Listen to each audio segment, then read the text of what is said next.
The 27th floor of the Thorne Industries skyscraper was always the last to sleep. Even past midnight, a faint hum of servers and the soft glow of monitors marked CEO Liam Thorne's presence. Liam, a man who built his empire on relentless efficiency and an almost surgical precision in decision-making, often found solitude in these late hours. It was when the last of the project managers had scurried home, when the hushed whispers of corporate strategy gave way to the quiet hum of the air conditioning, that his sharpest thoughts truly coalesced. He found clarity in the stillness, the vast city lights sprawling below like a glittering testament to his ambition. Tonight, however, the silence was unexpectedly broken. He was wrestling with a particularly complex acquisition deal in Eastern Europe, a multi-billion-dollar venture that hinged on delicate negotiations in several languages. His screens were a chaotic symphony of financial data, legal clauses, and linguistic dictionaries.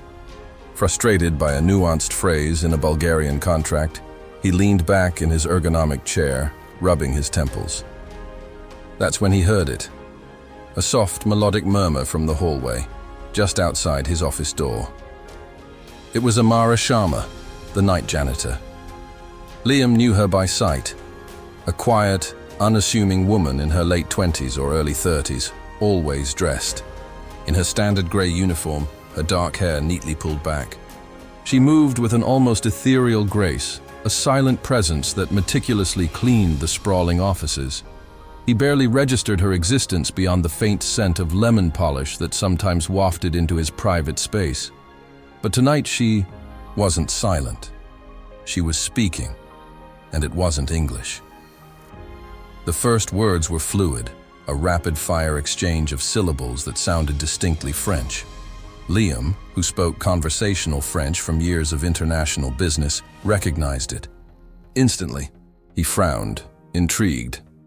Amara, the janitor. He listened closer. She was speaking softly, as if to herself, or perhaps on a hidden earpiece he couldn't see. The words were too fast for him to grasp fully, but the intonation, the flawless accent, was unmistakable. Then, just as he was about to dismiss it as a momentary oddity, her voice shifted. The language changed. Now, it was a rapid, guttural flow of words that Liam recognized as German, equally flawless. His brow furrowed. He sat up straighter, his fingers pausing over his keyboard. The German transitioned seamlessly into something else. A series of softer, more lyrical tones. Italian. Yes, definitely Italian. His mind, usually a fortress of logic, began to race. What was happening? He pushed his chair back silently, moving closer to the door, peering through the slight crack where it hadn't quite latched. Amara was moving with her usual quiet efficiency, polishing the glass partition of a conference room, her back to him. Her lips were moving almost imperceptibly, as if she were having a private conversation. The languages continued to flow. Spanish, then a stark, clipped rhythm that sounded like Russian. Liam felt a jolt of pure astonishment. The woman who cleaned his floors, the woman he barely acknowledged, was a polyglot. Not just bilingual, but multilingual. And not just a few languages, but a breathtaking, seemingly endless array. He watched, captivated, as she transitioned yet again, this time into something unfamiliar, a language with intricate rolling R's and soft vowels he couldn't place but sounded incredibly complex. Then, a quick phrase in what sounded like Mandarin Chinese, followed by a swift switch to an Arabic dialect he had only ever heard spoken by high-level negotiators. His mind reeled. 9 languages? Perhaps more? The tension in the silent hallway was palpable. An unexpected current running through the pristine corporate space. Liam felt a strange mix of emotions. Profound intrigue, a baffling sense of disconnect between her apparent role and her hidden abilities, and a nascent flicker of curiosity that transcended simple business. He was used to knowing everything about his employees, especially those who showed exceptional talent. But Amara was an enigma, a secret tucked away in the most unexpected corner of his empire. He felt a sudden, irresistible temptation to solve this mystery, to understand what vast, hidden depths lay beneath the unassuming uniform of his night janitor. The silence was broken only by the soft hum of the building and the whispered, fluent languages that now filled the late-night air, challenging everything Liam Thorne thought he knew. He couldn't dismiss it. He had to know more. This wasn't just a janitor. The more Liam observed Amara, the deeper the mystery became, and the more intrigued he grew. He started staying later, finding excuses to be in the office during her shift. He'd pretend to be engrossed in a report or make a late-night coffee just to hear her. Sometimes he'd subtly leave a challenging phrase from a foreign language on his desk, or a specific international news channel playing low on his office TV, just to see if she reacted. She never did, at least not overtly, but he'd catch her eyes lingering for a fraction of a second, or a subtle, almost imperceptible twitch of her lips, as if she understood. She was a master of discretion, a quiet diligence, a perfectly honed mask. Amara, for her part, felt the shift in the office's late-night rhythm. Mr. Thorne, the elusive CEO, was suddenly a constant presence. His office light, usually a beacon of solitary work, now seemed to signal an unusual, almost unsettling, vigilance. She felt his gaze, a prickling sensation on the back of her neck, even when his door was closed. She knew she was being watched. She had to be more careful. Her whispers to herself, the fleeting calls to her family abroad on a hidden earpiece, the subtle moments of letting her mind wander into the comforting patterns of different tongues. These were her only moments of freedom, her only connection to a life she had been forced to abandon. Amara Sharma's past was a world away from the gleaming floors she polished. She was not merely multilingual. She held a doctorate in comparative linguistics from a prestigious European university with a specialization in geopolitics. Her dream had been to work for the UN or as an international diplomat, bridging cultural divides with the power of language. But life, as it often does, had delivered a brutal blow. Her father, a respected academic, had fallen gravely ill while funding his research in a remote region. The medical bills had been catastrophic, wiping out their family savings, forcing them to sell everything. With no social safety net in her home country, and the desperate need to send money for her father's ongoing treatments and her younger brother's education, Amara had been forced to leave her academic pursuits behind. Her visa tied to her research had expired. The only job she could get, quickly and without extensive background checks, was night janitorial work. It paid enough to survive, and critically, it allowed her to work unseen, preserving a shred of her pride, her identity. She spent her nights cleaning, her days studying online courses, sending money home, and navigating the complex, heartbreaking world of medical bureaucracy for her father. Her languages were her quiet sanctuary, her link to a world she longed to reclaim. She'd practice conjugation in Russian while scrubbing floors, translate UN resolutions in her head while emptying bins, and compose poetic verses in French while polishing glass. This was her pressure, her hidden motivation, the secret she guarded fiercely. No one at Thorne Industries knew, and she wanted it to stay that way. The shame of her circumstances, the contrast between her intellect and her manual labor was a burden she bore alone. Liam, however, was closing in. He started staying even later, sometimes until Amara was almost finished. He learned she always cleaned the executive floor last. One night, feigning a phone call, he spoke a rapid-fire string of questions in Arabic, deliberately mispronouncing a key word. He watched Amara's back as she polished the CEO's conference room table.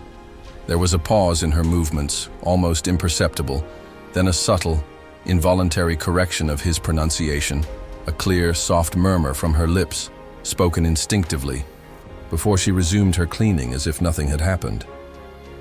Liam's eyes narrowed. She had understood. She had corrected him. Another evening, he found her in his office, dusting his bookshelves. He pretended to search for a book, pulling out a rare linguistic text he'd acquired. He, accidentally, left it open on his desk, pointing to a complex paragraph in Farsi. He walked away, ostensibly to make a coffee, then watched from the periphery. Amara paused her dusting. Her eyes scanned the page, and he saw a flicker of recognition, a silent acknowledgement of the dense text. She didn't read aloud, but he could almost feel her mind working, effortlessly translating. The tension between them was growing, thick with unspoken questions and guarded secrets. Amara felt a cold dread in her stomach. Mr. Thorne's presence felt less like a coincidence and more like a deliberate investigation. Every interaction was a silent challenge, a test she desperately wanted to fail, just to preserve her anonymity. She knew he was onto her. The way his eyes seemed to pierce through her uniform, the way he lingered, the deliberate crumbs of foreign languages he dropped. It was all a game, a calculated probe into her hidden life. The premonition was clear. Something was off. This wasn't just about a janitor and a CEO. Her carefully constructed facade was crumbling, and she knew, with a certainty that chilled her to the bone, that the truth was about to surface. The annual Thorne Industries Global Summit was the apex of the corporate calendar. Executives and delegates from around the world descended upon the skyscraper, transforming the usually pristine halls into a vibrant, chaotic hum of international chatter.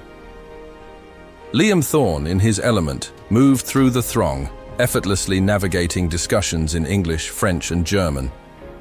This year, the stakes were particularly high, with a major partnership hinging on a presentation to a delegation from an influential East Asian tech giant. The tension in the main conference room was palpable. The head of the delegation, a stern, unsmiling woman, began her opening remarks in rapid Korean. The designated translator, a nervous young intern, began to falter almost immediately, stammering, missing crucial nuances.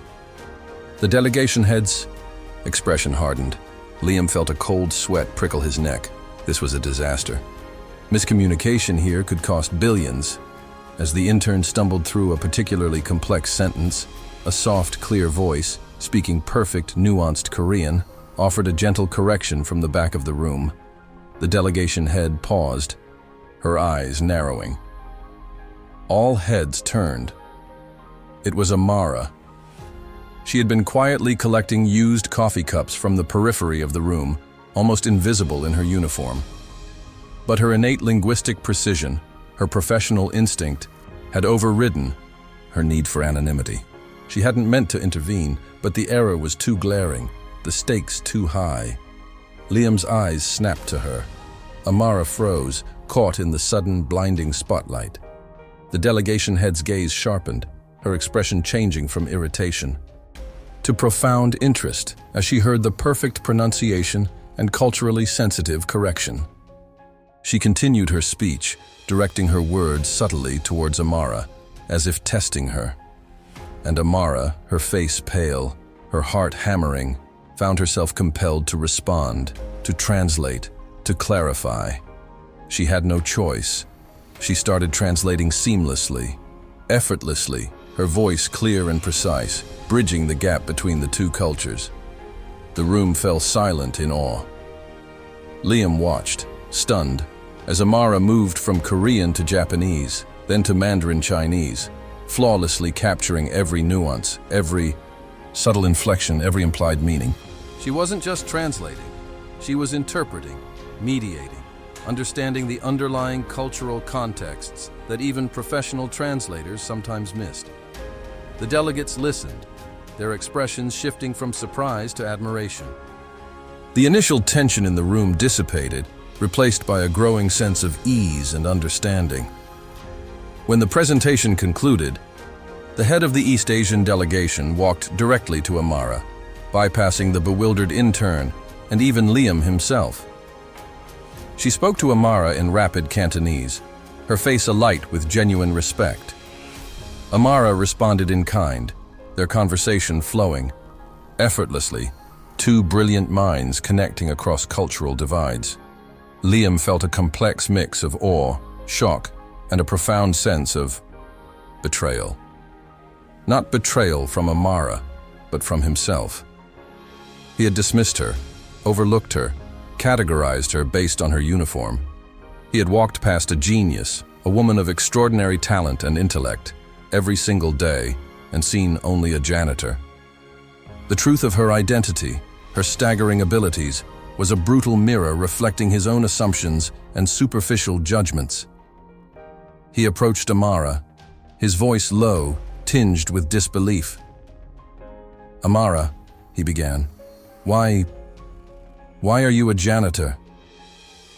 Amara's composure shattered. Her shoulders slumped, her eyes, filled with a mixture of shame, vulnerability, and a crushing sadness, met his. The applause of the delegates, the congratulatory murmurs around them, faded into a distant hum. "It's a long story, Mr. Thorne," she whispered, her voice barely audible, raw with exposed pain. "It's complicated." She looked around the now buzzing room, the curious gazes, the whispers that would soon begin. Her secret, her carefully guarded dignity, had just been ripped bare in front of the entire office. Liam saw the humiliation wash over her face, the palpable fear in her eyes. He had wanted to solve the mystery, but he had inadvertently exposed her, potentially jeopardizing her livelihood. The awe he felt was now laced with guilt. He had pushed, and she had broken. He realized the depth of her struggles, the reasons that must have forced a woman of her caliber into such a role. The big reveal wasn't just her identity. It was the gut-wrenching realization of his own blindness and the cruel consequences of curiosity unchecked by empathy. "I need to go," Amara mumbled, her voice trembling, and before Liam could react, she turned and fled from the conference room, leaving behind a stunned silence and a CEO grappling with the shocking truth and the profound heartbreak he had inadvertently caused. The cliffhanger hung heavy in the air. Her secret was out, but what would happen to her now? Amara vanished. After her dramatic exit from the global summit, she didn't return to work. Her phone went straight to voicemail. Her small apartment remained dark. The shame of her exposure, the raw humiliation of her secret life laid bare before. The entire office was unbearable. She felt violated, stripped bare, and utterly vulnerable. Her carefully constructed facade, the quiet dignity with which she had performed her duties, had crumbled, leaving her with nothing but the burning sting of public revelation. She was no longer just a janitor. She was the janitor who spoke 9 languages, a bizarre anomaly, a walking enigma. The whispers she knew would already be flying through the hallowed halls of Thorne Industries. Liam Thorne, meanwhile, was in a different kind of turmoil. The initial shock of Amara's linguistic prowess had morphed into a crushing wave of guilt and regret. He had not only uncovered her secret, but had, in his unwitting pursuit, exposed her in the most public and humiliating way possible. He felt like a predator, a cold, calculating CEO who had used his position to pry open a private, painful life. The admiration he felt for her talent was now overshadowed by the profound sorrow for her circumstances and the deep remorse for his own actions. The office was indeed buzzing. The story of Amara the janitor interpreter spread like wildfire. Whispers turned into excited chatter. Some marveled at her brilliance. Others speculated wildly about her past. A few, particularly those who had treated her with disdain, looked uncomfortable, their own assumptions laid bare. Liam ignored it all. His sole focus was on Amara. He knew she wouldn't come back to work under these circumstances. He had to find her, not just to apologize, but to make amends, to offer her the dignity and respect she deserved, to provide a platform for the talent he had so ignorantly overlooked. He went to her apartment building, a modest structure on the edge of the city. He waited outside for hours, hoping she would appear. He left handwritten letters, pouring out his apologies. explaining his initial curiosity, emphasizing his sincere admiration, and pleading for a chance to talk. He stressed that he believed in her talent, in her, and that he wanted to help her. Not as a charity, but as a valued, extraordinary individual. He even reached out to a few trusted contacts in the immigration and legal fields, subtly inquiring about options for someone in her hypothetical situation, determined to understand the systemic pressures that might have forced her into her current role. Days stretched into a week. Amara finally returned his call, her voice cautious, distant, but no longer laced with raw pain. "Mr. Thorne," she said, "I don't know what you want." "Amara," he replied, his voice uncharacteristically gentle. "I want to apologize truly. And I want to offer you more than an apology. I want to offer you a place where your talent is valued, where you can thrive, where you can rebuild. I want to offer you your life back." She agreed to meet him at a quiet park, away from the prying eyes of the city and the office. It was a tense reunion. Amara sat across from him, her posture rigid, her eyes still guarded. Liam, shedding his usual CEO demeanor, spoke from the heart. He admitted his arrogance, his prejudice in judging her by her uniform. He spoke of the emptiness of his own success, the constant search for genuine connection he had almost given up on. He confessed that her initial act of kindness, her simple offering of a sandwich, had impacted him more profoundly than any billion-dollar deal. "I need you to know," he said, his voice raw with sincerity, "that my admiration for you is real. Your talent, your resilience, your compassion, they are extraordinary. I don't just want to offer you a job, Amara. I want to offer you a partnership. I want you to lead our new global outreach initiative. You can build it from the ground up, shaping it with your unique understanding of language and culture. And if there are any obstacles from your past, any legal or financial burdens, I want to help you clear them, not as a bribe, but as a commitment to someone I believe is truly exceptional." Amara listened, her initial skepticism slowly giving way to a cautious hope. She saw the genuine remorse in his eyes, the humility in his posture. He wasn't just offering her a position, he was offering her dignity, respect, and a chance to reclaim the life she had sacrificed. The emotional comeback wasn't just about a job. It was about healing the wounds of betrayal, about finding redemption in an unexpected place, and about the fragile, beautiful blossoming of trust between two vastly different people.